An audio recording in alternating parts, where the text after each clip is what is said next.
Olá pessoal, muito bom ter todos vocês aqui acompanhando a nossa coluna de Direito Tributário, muito bom mesmo. Hoje nós vamos conversar um pouquinho sobre o julgado, o acórdão do STF, que fixou uma tese específica em relação às alíquotas do ICMS sobre serviços de energia elétrica e de serviços de telecomunicação. O que nós temos que saber, em relação a essa decisão que envolve diretamente a área de atuação tributária?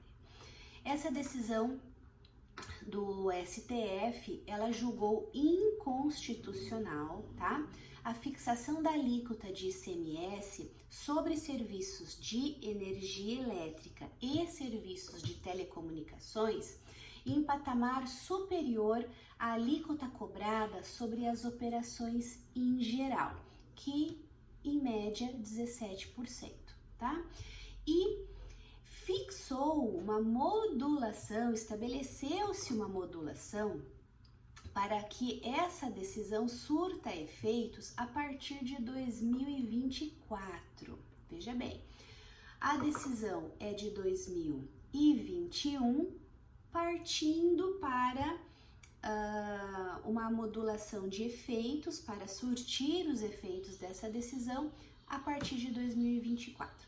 Daí o que nós temos?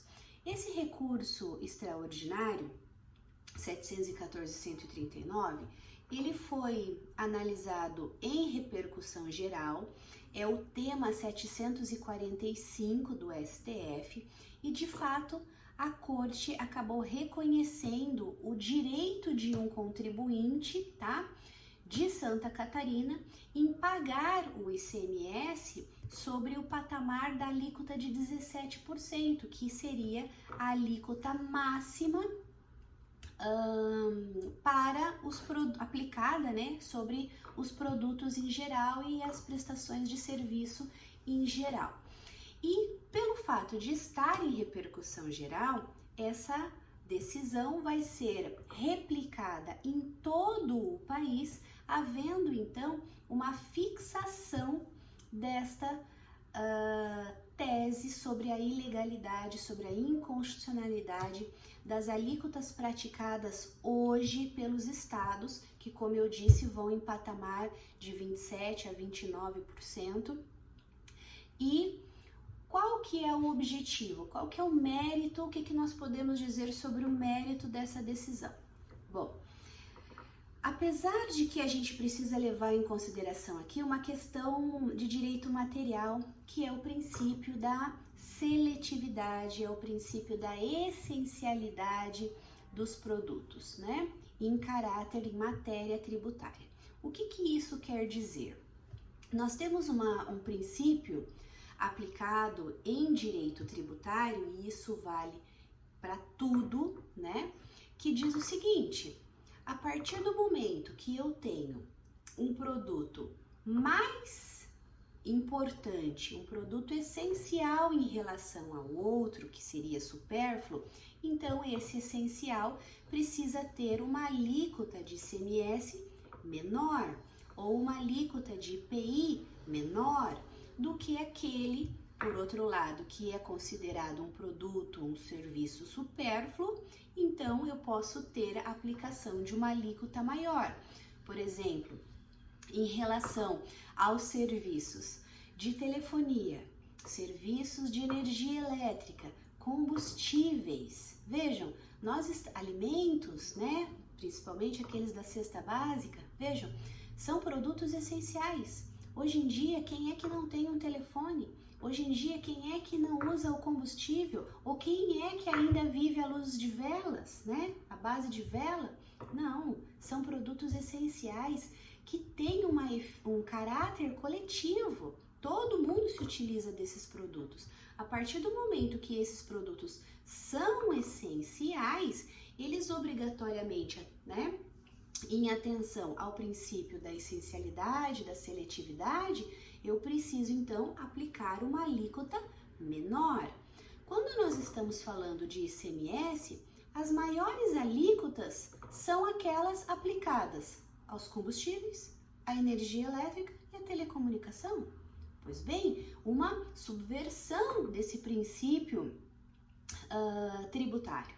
A partir do momento que há essa subversão, essa questão foi levada para o judiciário e nós temos aqui uma decisão do STF validando o princípio constitucional da seletividade. Agora, existe a tese em discussão em relação a esse princípio aplicado ao combustível, que ainda não tem um julgamento específico, e a gente espera que haja o mesmo entendimento do caso da energia elétrica e dos serviços de telefonia. Agora, o que nos surpreende em relação ao relatório, né, do ministro Dias Toffoli? No seu voto, ele vem trazendo questões políticas e arrecadatórias para justificar a modulação dos efeitos dessa decisão a partir de 2024. Veja, o ministro relator, ele passou a tratar então questões arrecadatórias, quando a questão aqui discutida no julgado era uma questão de legalidade, atenção a princípios constitucionais e justiça fiscal. Olha só. Ele mencionou informações no sentido de que a aplicação da redefinição da alíquota já no exercício financeiro de 2022 representaria uma perda anual estimada pelos estados de 26,6 bilhões de reais.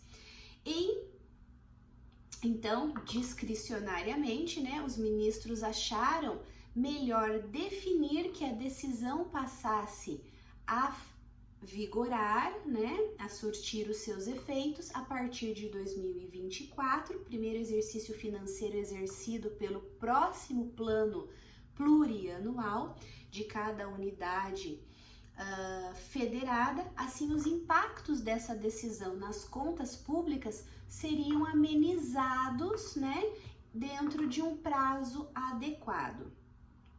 E claro, ficam ressalvadas dessa modulação as ações ajuizadas até o início do julgamento de mérito deste recurso, que se deu no dia 5 de fevereiro de 2021. Veja, então, atendendo a um pedido do Colégio Nacional de Procuradores Gerais e dos representantes do Fórum Nacional de Governadores, o STF, então, modulou os efeitos deste recurso extraordinário só para 2022, fazendo que os contribuintes continuem até o final de 2023 pagando alíquotas abusivas e inconstitucionais por conta de uma questão arrecadatória.